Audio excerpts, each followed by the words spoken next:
नमस्कार दोस्तों, मैं हूं सचिन और आपका मेरे YouTube चैनल पे बहुत बहुत स्वागत है। दोस्तों, आज हम एक और प्ले डिस्कस करने जा रहे हैं जिसका नाम है mother courage and her children. Mother courage and her children का एक सबटाइटल भी है जिसे कहा गया है अ क्रॉनिकल ऑफ 30 ईयर्स वॉर। यहाँ दोस्तों ये डील्स करता है उस 30 ईयर वॉर्स के बैकग्राउंड में जो कि जर्मनी में हुई थी। जर्मनी से स्टार्ट हुई थी एक्चुअली 1618 से लेके 1648 तक जर्मनी से शुरू होकर ये पूरे यूरोप में फैली थी। तो दोस्तों ये जो वॉर थी ये रिलीजन को लेकर हुई थी। ये कैथोलिक और प्रोटेस्टेंट रिलीजन को ये जो कैंडिडेट्स थे वो दो गुटों में बंट गए थे और दोनों की आपस में ये वॉर चली थी। और धीरे धीरे ये वॉर कब पॉलिटिकल एक्शंस या इकोनॉमिकल एक्शन कब इसने पॉलिटिकल और इकोनॉमिक लेवल का रूप धारण कर लिया, कब ये लोगों की जमीनें हथियाने में लग गई, मतलब है ना, लैंड्स को हथियाने में लग गई, अपने देश की लैंड्स को बढ़ाने में लग गई, उसका पता ही नहीं चला। रिलीजन से शुरू होकर ये वॉर कहाँ की कहाँ तक पहुंच गई। तो ये 30 ईयर्स वॉर थी, 1618 से 1640 तक चली थी। ये लगातार बीच में कुछ पीस वाले सीजन भी थे, लेकिन लगातार ये थोड़ा रुक के फिर चल के वॉर ये चली रही थी लगातार 30 सालों तक। लेकिन जो हमारा जो प्ले है ये 30 साल तक डिस्कस नहीं करता है, ये लगभग 12 साल की डिस्कस करता है, 12 साल के वॉर के साथ डिस्कस करता है, 12 साल के पीरियड के साथ। हमारा जो प्ले ये शुरू होगा 1624 में और इस खत्म हो जाएगा 1636 में। इसी के बीच हमारा ये प्ले डिस्कस करता है। जैसे कि आपको टाइटल से पता चलेगा, ये कहानी है मदर करेज। मदर करेज हमारी एक इंपॉर्टेंट कैरेक्टर है, मेन प्रोटैगनिस्ट है हमारे प्ले की। मदर करेज और उसके 3 चिल्ड्रन को लेकर, 3 चिल्ड्रन जो है हमारे ड्रामेटिक पर्सोनी है। तो कई बार इस प्ले को क्योंकि ये प्ले हिस्टोरिकल इवेंट के साथ डील करता है, तो कई बार इस प्ले को एज ए हिस्टोरिकल प्ले भी समझा जाता है। लेकिन दोस्तों ये हिस्टोरिकल प्ले नहीं है। इसे हिस्टोरिकल प्ले क्यों नहीं कह सकते? क्योंकि इसकी जो ड्रामेटिक पर्सोनी है, जो मेन कैरेक्टर्स हैं जिनके साथ कहानी डील करती है, वो they are not the historical character. वो हिस्टोरिकल कैरेक्टर नहीं है। जब कोई ड्रामेटिक पर्सोनी आपकी हिस्टोरिकल कैरेक्टर हो और वो डील भी हिस्टोरिकल इवेंट से करे, तब हम उसे हिस्टोरिकल प्ले कहते हैं। जैसे कि एडवर्ड सेकंड है या रिचर्ड सेकंड है या हेनरी 1 और 4 है ना, जो शेक्सपियर ने लिखे थे। लेकिन आपको पता है कि इसमें जो ड्रामेटिक पर्सोनी है, हमारे जो ड्रामेटिक पर्सोनी है वो है मदर करेज और उसके 3 बच्चे। तो वो हिस्ट्री में बिल्कुल भी नहीं थे। जो हमारे मेन जो कैरेक्टर्स हैं हमारे, वो हिस्ट्री में फीचर ही नहीं करते हैं। तो इसीलिए हम उन्हें हम इस प्ले को हिस्टोरिकल प्ले नहीं कह सकते। हालांकि कुछ प्ले थे जैसे कि जनरल टेली, कुछ कैरेक्टर्स थे जैसे कि जनरल टेली, किंग गस्टवस और एक दो कुछ और ऐसे कैरेक्टर्स थे जो हिस्टोरिकल कैरेक्टर थे। लेकिन they are just mentioned in the play, they are not playing any part in the play. Okay, they are not playing any important part in the play, they are just been mentioned here. ठीक है, उन्हें सिर्फ mention किया गया है, वो कोई character play नहीं कर रहे हैं, है ना, कोई मेन कैरेक्टर प्ले नहीं कर रहे हैं इस प्ले में। इसलिए हम इस प्ले को हिस्टोरिकल प्ले नहीं कह सकते हैं। ये एक एपिक प्ले है, एपिक प्ले, एपिक थिएटर, जो एक टर्म कॉइन की है इसी ने हमारे कैरेक्टर ने बर्टोल्ट ब्रेक्ट ने ही इस प्ले को लिखा है। बर्टोल्ट ब्रेक्ट ने ही ये टर्म कॉइन की है, एपिक थिएटर बिल्कुल एपिक पोएम की तरह होता है। जैसे एपिक पोएम में ग्रैंड स्टोरीज, ग्रैंड नरेटिव्स, है ना, एवरीथिंग इज लाइक दैट। और एपिक थिएटर में भी सेम ही चीजें होती हैं, लेकिन एपिक थिएटर डिफरेंस होता है उससे, क्योंकि इसमें एक और इफेक्ट है जिसे हम एलियनेशन इफेक्ट कहते हैं, है ना। इसे जर्मन में कुछ बर्फराउंडिज्म कुछ ऐसा नाम है, वो आपको यहाँ पे स्पेलिंग दिख जाएंगे। आपको अगर आपसे प्रोनाउंस होता है तो आप कर लीजिएगा। तो उस तरीके का नाम है जिसे हम एलियनेशन इफेक्ट को वो चीज कहते हैं, है ना। वर्डन्स डिम्स इफेक्ट कुछ ऐसा है ना। तो वो से आप चेक कर लीजिएगा, मैं यहाँ पे आपको नाम दिखा दूंगा, है ना। तो उस तरीके का इफेक्ट जब हम डाल देते हैं किसी प्ले में, मतलब हम किसी कैरेक्टर को साथ नहीं समझ रहे हैं उसके साथ, है ना। जो हमारा जो कैरेक्टर दिखाई जा रहा है हमें, हम उसके साथ सिंपैथेटिकली कनेक्ट नहीं कर पाते। हमें लगता है कि यह कैरेक्टर हमारे जैसा नहीं है, हमसे अलग है, बिल्कुल ड्रामा की तरह लगता है जो हमें, है ना। ड्रामा की breaking off the fourth wall जो कंसेप्ट है ना, उस तरीके से हमें लगता है कि यार ये कैरेक्टर रियल में नहीं हो सकता, ये कैरेक्टर ड्रामा पे बेस्ड ही है ना, प्ले पे बेस्ड ही है। तो उस तरीके का जब एलियनेशन इफेक्ट कोई राइटर अपने प्ले में इफेक्ट डालता है तो उसे हम एपिक थिएटर का नाम दे देते हैं, है ना। एपिक थिएटर में कहीं ना कहीं वो चीज आ जाती है। हालांकि एपिक थिएटर के ब्रॉड कंसेप्ट है, इसे मेरा कंसेप्ट को डिफाइन करना इस प्ले में वो नहीं है। मैं इस प्ले को एज ए प्ले डिस्कस करने आया हूं आज यहाँ पे। तो दोस्तों हमारा जो मदर करेज है प्ले कैरेक्टर है, जो हमारा मेन, इसका नाम है एना फर्लिंग है मदर करेज का नाम। हालांकि उसे मदर करेज ही कहा जाता है। 3 बच्चे हैं इसके, बड़ा बेटा है एलिफ और उसके बाद छोटा बच्चा फियोस, जिसे स्विस चीज के नाम से जाना जाता है, फियोस है वैसे उसका नाम, है ना। और थर्ड इसकी बेटी है कैटरीन, जो सबसे छोटी है ना। तो उसमें क्या होता है, इसने तीनों जो इसके बच्चे हैं तीनों को उसने बोला कि एलिफ जो है ब्रेवरी के लिए मशहूर है, स्विस चेस ऑनेस्टी के लिए मशहूर है, मतलब स्विस चेस के जो चीफ ट्रेट है वो ऑनेस्टी है, एलिफ का चीफ ट्रेट है वो है ब्रेवरी, और हमारी जो कैटरीन है इसका चीफ ट्रेट है काइंड हार्टेडनेस। और मदर करेज प्ले की शुरुआत में बोल देती है इनके जो चीफ ट्रेट है ना यही इनके डूम का कारण बनेंगे, इनकी डेथ इसी की वजह से होगी, है ना। अगर जिंदगी में कभी प्रॉब्लम में ये फंसे तो इनके चीफ ट्रेट की वजह से ही प्रॉब्लम में फंसेंगे। हालांकि ये जो ट्रेट्स हैं ये बहुत ही क्वालिटी वाले ट्रेट्स हैं, लेकिन कहीं ना कहीं हमें बाद में पता चलेगा कि एंड में कहीं ना कहीं उनके डूम का कारण उनके ये चीफ ट्रेट्स ही बनते हैं। तो उस तरीके से इन जो चार जिनके ऊपर है जिनके ऊपर प्ले का टाइटल बेस्ड है, कहानी भी पूरी इन्हीं के ऊपर बेस्ड करती है, ठीक है दोस्तों। तो दोस्तों दूसरी बात यह कि इस प्ले को लिखा गया था 1939 में। ये एक एंटी वॉर प्ले है। जब इसे 1939 में उसने लिखा था तब वर्ल्ड वॉर स्टार्ट नहीं हुई थी, उससे 2-3 महीने पहले लिखा था बर्टोल्ट ब्रेक्ट ने, ठीक है। तो बर्टोल्ट ब्रेक्ट ने जब ये प्ले लिखा था तो वो उसे कहीं ना कहीं लग रहा था कि वर्ल्ड वॉर सेकंड आने वाली है, क्योंकि वर्ल्ड वॉर 1 में बहुत ज़्यादा डेवास्टेशन हुई थी, बहुत ज़्यादा डिस्ट्रक्शन हुई थी। इसीलिए बर्टोल्ट ब्रेक्ट दुनिया को बताना चाहता था कि यार वॉर से ही नहीं है ना, हमें वॉर से जितना बच सकते हैं हम उतना बचना चाहिए। लेकिन वो दुनिया को सिखाने ही वाला था। अभी उसका जो प्ले था वो प्रीमियर नहीं हुआ था, पब्लिश नहीं हुआ था, लेकिन तभी वर्ल्ड वॉर हमें पता है सितंबर 1 1939 को हमारी सेकंड वर्ल्ड वॉर जो है स्टार्ट हो जाती है। इससे पहले कि वो दुनिया को कोई लेसन दे पाता, वर्ल्ड वॉर ऑलरेडी स्टार्ट हो गई थी। और उसके बाद फाइनली स्विट्जरलैंड में 1941 में इसे प्रीमियर किया गया था, पब्लिश किया गया था, एंड देन लेटर 1943 में इसे जर्मनी में भी बर्टोल्ट ब्रेक्ट ने खुद प्रीमियर किया था जब वो यूएस से वापस आ गया था। तो इस तरीके से ये कुछ फैक्ट्स थे इस प्ले के बारे में। तो चलिए दोस्तों अब बात कर लेते हैं इस प्ले के प्लॉट की। तो दोस्तों अगर प्लॉट की बात करें तो हमारी कहानी स्टार्ट होती है एक रिक्रूटिंग ऑफिसर और सर्जियंट बातें करते हुए जा रहे हैं और अपनी मुश्किलों की बात कर रहे हैं कि यार वॉर के टाइम पे कितना मुश्किल है ना सोल्जर को एनलिस्ट करना। हालांकि सभी सोल्जर को ले जाते हैं, सभी जंग लोगों को ले जाते हैं, लेकिन फिर भी कहीं ना कहीं वॉर में आपको पता है लगातार सोल्जरों की डेथ होती रहती है। तो कहीं ना कहीं वो मुश्किलों की बात कर रहे हैं कि यार कैसे सोल्जर को रिक्रूट करें, है ना।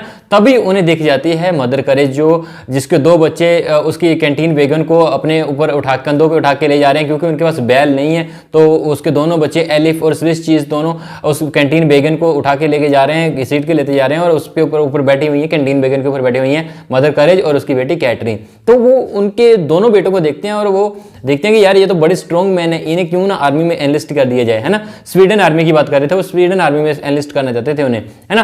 तो उससे पता चलता है मदर करेज उन्हें बोलती है कि मेरे बच्चों को मत हाथ लगाओ, मेरे बच्चों को मतलब मत सोचो इनके बारे में, क्योंकि मेरी जो कैंटीन है वो इन्हीं पे ऊपर डिपेंड है, ये मेरा हेल्प करते हैं कैंटीन को चलाने में, तो इनको मत आर्मी में एनलिस्ट करने की सोचना। तो वो एक तो ये कारण है। दूसरा कारण ये है कि मदर करेज को पता है कि सोल्जर को क्या होता है। वो शुरू में एक गाना भी गाते हैं जिससे पता चलता है कि वो बोलती है गाने में, वो बोलती है कि अपना पेट भर लो जल्दी से, फिर तुम उसके बाद तुम्हें धरती में होल भी भरना है ना, मतलब धरती में तुमने जा समा जाना है, उससे पहले अपना पेट भर लो, है ना।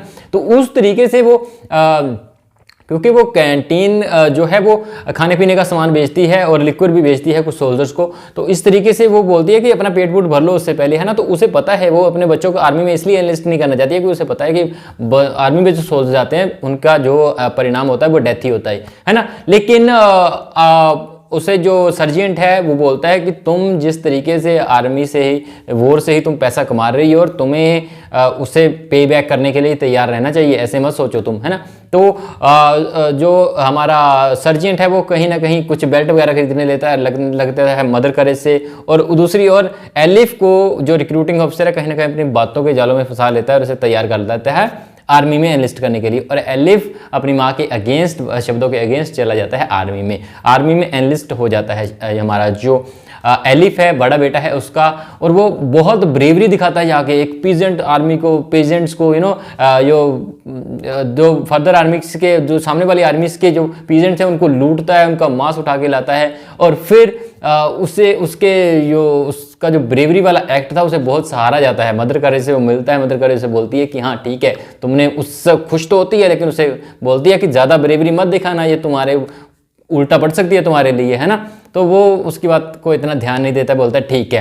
तो बाद में कुछ समय बाद पीस हो जाती है ना, पीस एस्टेब्लिश हो जाती है, क्योंकि किंग गस्तवस की डेथ हो जाती है 1632 में। 1632 में जब किंग गस्तवस की डेथ हो जाती है तो कुछ समय के लिए पीस आ जाती है, वॉर बंद हो जाती है कुछ समय के लिए। और उस टाइम पे क्योंकि सभी भूखे मर रहे थे, सभी को खाने को मिल नहीं रहा था, क्योंकि आपको पता है कि वॉर के बाद नाश हो जाता है सब कुछ, चीज़ें के दाम बड़े कम हो जाते हैं, तो उस तरीके से किसी को कुछ खाने को नहीं मिल रहा था। तो सेम एक्ट जो है एलिफ हमारा एक बार फिर करेगा, पीजेंट्स फैमिली को फिर से लूट लेता है वो। लेकिन क्योंकि ये एक्ट उसने पीस टाइम पे किया था तो उसको सजा मिलती है, उसके एग्जीक्यूट किया जाता है। मरने से पहले वो अपनी माँ से मिलने जाता है, लेकिन उसकी माँ ऑलरेडी, क्योंकि वार दोबारा से शुरुआत हो चुकी थी और वो ऑलरेडी किसी और इलाके में चली गई थी अपनी कैंटीन वेगन लेके, अपने बच्चे को साथ में लेके, इस चीज़ को और कैटरीन को लेके, है ना। तो उसे एग्जीक्यूट कर देता है। हालांकि वो खुशी रहता है कि ठीक है मेरी माँ ने मुझे नहीं देखा इस हाल में एग्जीक्यूट होते हुए, तो सही बात ही है ना।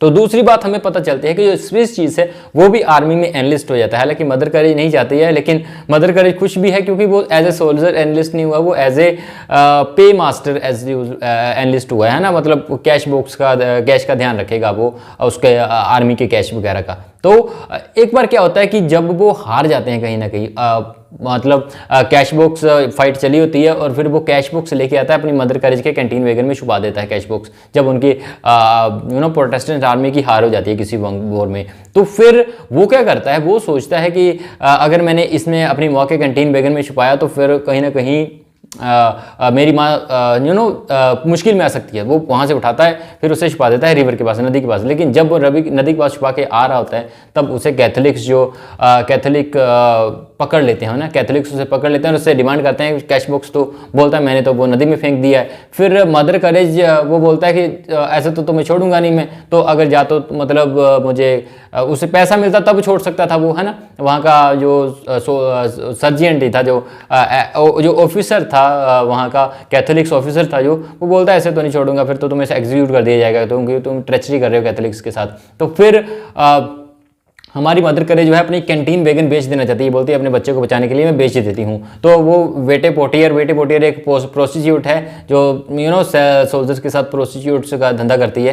तो इसके बारे में मैं आपको बताऊंगा बाद में। तो फिलहाल वो क्या करती है, वो उसके थ्रू उस ऑफिसर के साथ, कैथोलिक ऑफिसर्स के साथ एक डील करती है 200 फर्लिंग्स में, 200 समथिंग रुपीज़ में। तो वो मान जाता है पहले। फिर जब उसे पता चलता है कि उसे लगता है कि जो उसने कैश बॉक्स फंसाया होगा ना, रिवर के पास छुपाया होगा, वो हम उसे ले लेंगे तो हम कैंटीन वेगन दोबारा ले लेंगे। मदर करेज के दिमाग में ये था।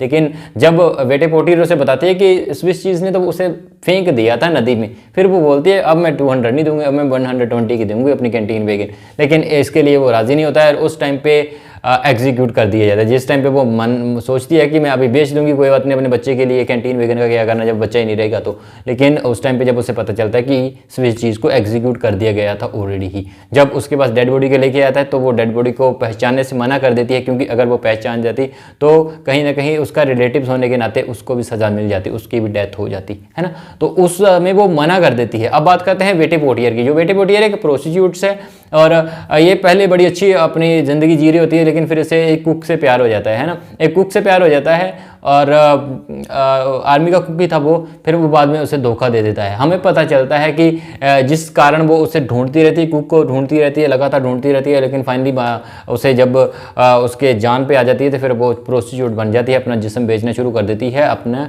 खाने पीने का ध्यान रखने के लिए। लेकिन हमें पता चलता है कि वो जो कुक है अभी जो मदर करेज के साथ फ्लर्ट कर रहा था, वो कुक अभी मदर करेज के साथ मिल गया है वो, है ना। तो उस तरीके से वो वेटे पोटियर को जब पता चलता है, बाद में पता चलेगा कि कुक का भी इंटेंशन है कि वो मदर करेज को अपने जाल में फंसाए, तो वो उसे इंटेंशन बता देती है कि ये बंदा सही नहीं है, इसके साथ तुम्हें कोई बिजनेस रखना नहीं चाहिए मेरी अगर मानो तो। और ये हमें पता चलेगा कि बाद में कोई एक कर्नल था, है ना, प्रोटेस्टेंट आर्मी का, उसे ये बहुत पसंद आ गई थी, कैथोलिक आर्मी का था शायद। तो उससे वेटे पोटियर बहुत पसंद आ गई थी और वो उससे शादी कर लेता है और बाद में उसकी डेथ हो जाती है। और अब एक अच्छे घराने से अभी अच्छी उसकी कंडीशन हो गई है वेटे पोटियर की। उसके बाद हमें पता चलता है कि चैपलिन भी है हमारा एक कैरेक्टर, इसमें एक इंपॉर्टेंट कैरेक्टर चैपलिन भी है।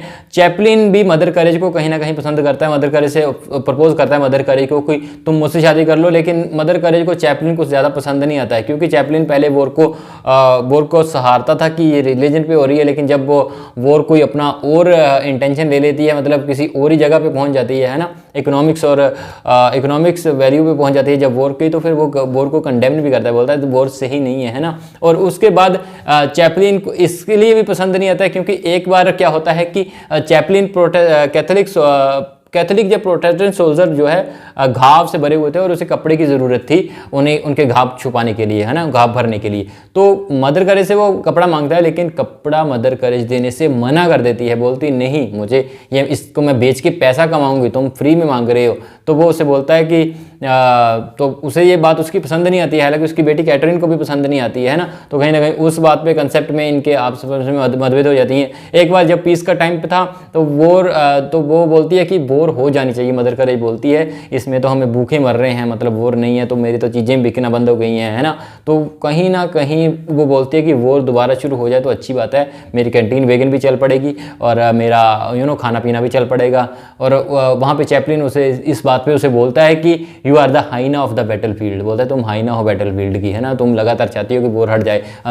दूसरी ओर तुम्हें पता भी है कि सोल्जर इतने ज़्यादा मर रहे हैं, है ना, तुम्हारे खुद के बेटे मर चुके हैं, लेकिन फिर भी तुम चाहती हो कि वॉर शुरू हो जाए। मतलब किस तरीके की लेडी हो तुम। तो बोलती है कि मैं अपने परिवार का, मुझे पता है कि खाना पीना मेरा चलता है वॉर की वजह से ही, अगर वॉर चलती है तो मेरी कैंटीन वेगन चलती है, तो इसीलिए मैं तो मतलब वॉर को चाहती हूँ कि चलती रहे। और तुमने भी मतलब मेरे से काफ़ी बेनिफिट उठाया है वॉर के दौरान ही, है ना, मुझसे काफ़ी चीज़ें ली हुई हैं। तो वो बोलता है कि हाँ ठीक है। तो इस चीज़ इन चीज़ों के बीच चैपलिन और मदर करेज बीच की जो मतभेद होते हैं उनकी वजह से वो चैपलिन से शादी नहीं करने जाती है, चैपलिन उसे कोई ज़्यादा पसंद नहीं है, ठीक है। और उसके बाद हमें पता चलता है कि कैटरीन जो है, कैटरीन की अगर बात करें तो कैटरीन बहुत ही अच्छी लड़की है, बहुत ही काइंड हार्टेडनेस है, जैसे कि शुरू में बताया गया था। लेकिन ये काइंड हार्टेडनेस ही उसकी डेथ का, उसके डूम का कारण बनती है। कैसे डूम का कारण बनती है? देखिए, एक बार क्या होता है कि शुरुआत में कुछ कैटरीन की मैं आपको कहानी बता देता हूँ कि कैटरीन शुरू में ही डम्ब थी, बोल नहीं सकती थी, वो सुन सकती थी हालांकि बोल नहीं सकती थी।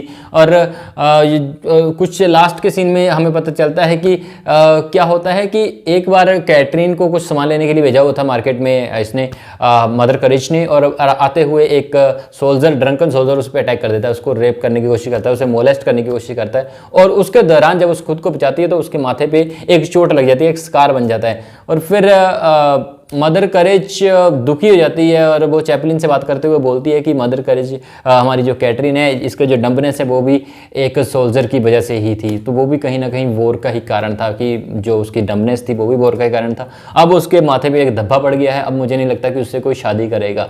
तो इसमें हमें पता चलता है कि इस टाइम पे वो मदर करेज कंडेम करती है वॉर को, बोलती एल्फ चला गया है, एल्फ का पता नहीं कहाँ पे, ऐसे चीज़ मर गया है, कैटरीन की अब से अब कोई शादी नहीं करेगा, बोल नहीं सकती, वो धब्बा पड़ गया उसके सिर पे। तो ये she just condemns the war, बोलती वॉर मतलब खत्म हो जानी चाहिए ऐसी वॉर, तो है ना।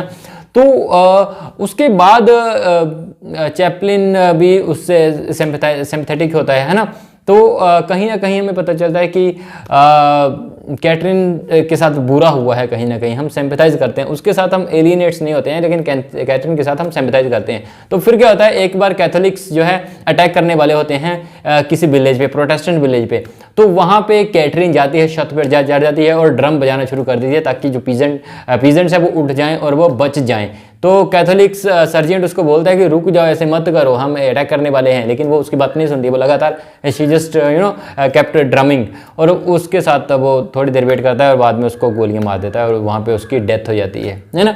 और इसके पहले एक और रीज़न होता है, एक गांव में पीजेंट फैमिली की आग लगी होती है और एक बेटी जो है वो एक छोटी सी बच्ची आग में जल रही होती है, जलने वाली होती है। हालांकि चैपलिन को जाना चाहिए था वहाँ पे एज ए चर्च अथॉरिटीज होने के रिगार्डिंग, लेकिन चैपलिन भी उस रिस्क को लेने के लिए तैयार नहीं है। लेकिन कैटरीन अपनी माँ उसकी रोक रही है, मदर करेज बोली मत जाओ, तुम मर जाओगी, या फिर अगर ये बच गई तो हमें इसको भी खिलवाना पड़ेगा, खाना पाना खिलवाना पड़ेगा, है ना।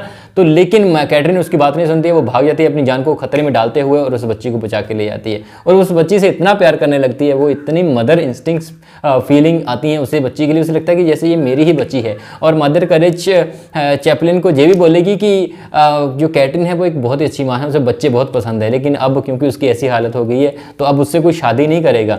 तो मुझे कहीं ना कहीं इस बच्ची पे बहुत तरस आता है। और दूसरी ओर हमें पता चलता है जब कैटरीन उसे प्यार कर रही है तो हालांकि थोड़ी देर बाद उसकी माँ भी आ जाती है और वो उसे अपनी बच्ची ले जाती है और बहुत बड़े ही भारी मन के साथ वो उस बच्ची को अपने से पार्ट करती है, अपने से अलग करती है, उसकी माँ को दे देती है है ना। तो लास्ट टाइम पे हमें जब पता है जब कैटरीन की डेथ हो गई है ना, उसके साथ जब प्रोटेस्टेंट्स की वजह से, तो कहीं ना कहीं मदर करेज बहुत परेशान हो जाती है, क्योंकि उसके पास कुछ था ही नहीं, बचा ही नहीं था। अभी 2 बच्चे ऑलरेडी उसके मर चुके थे। हालांकि उसे लगता है कि एलिफ पता नहीं कहाँ पे, लेकिन एलिफ की भी हमें तो पता है ना, एलिफ की डेथ हो गई है और अब कैटरीन की भी डेथ हो गई है। तो फिर जैसे कि मैंने पहले बताया था कि इनके जो चीफ ट्रेट हैं वही इनके डूम का कारण बनेंगे, वही इनके डेथ का कारण बनेंगे। तो बाद में कैटरीन की भी डेथ उसकी वजह से हो जाती है। इसके पहले हमें पता चलता है कि कुक ने ऑफर किया था मदर करेज को कि मेरे साथ तुम यूट्रैक्ट में चलो। यूट्रैक्ट में मेरी मदर मेरे लिए एक होटल, एक इन छोड़ के गई है मेरी मेरे लेगेसी में, तो तुम मेरे साथ चल सकती हो। लेकिन मैं कैटरीन को अपने साथ नहीं ले जा सकता, क्योंकि कैटरीन को देख के शायद कस्टमर अट्रैक्ट ना हो, कस्टमर ना आए हमारे इन पे।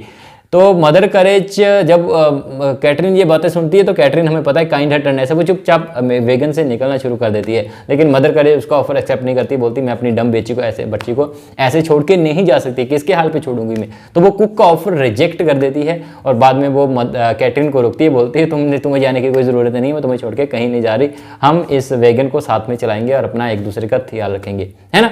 तो वहाँ पे वो कुक के साथ भी जाना मना कर देती है। अब वो कुक के साथ भी नहीं गई है, चैपलिन को भी उसने शादी करने से मना कर दिया है। और हमें इससे पहले भी आपको पता होना चाहिए कि कैटरीन के जो मदर करेज के जो 3 बच्चे थे, वो तीनों अलग अलग बाप थे उनके, एक बाप नहीं था उनका, ठीक है। तो ऑलरेडी मतलब आप समझ सकते हैं उसका, है ना। मदर करेज ने ऑलरेडी 2-3 शादियां करी हुई थी, क्योंकि तीनों का अलग अलग बाप था, तीनों बच्चों का, उसका एक अलग बाप नहीं था तीनों का, है ना। तो बाद में जब कैटरीन की भी डेथ हो जाती है, तब मदर करेज को बर्टोल्ट ब्रेक्ट बोलना चाहता था कि मदर करेज को वॉर से कुछ सीखना चाहिए था, उसे वॉर के साथ नहीं कंटिन्यू करना चाहिए था। लेकिन मदर करेज क्या करेगी, मदर करेज एक बार फिर अपनी कैंटीन वैगन उठाती है और वॉर में अपने कंधों पे कैंटीन वैगन लेती है और चल पड़ती है फिर से वॉर में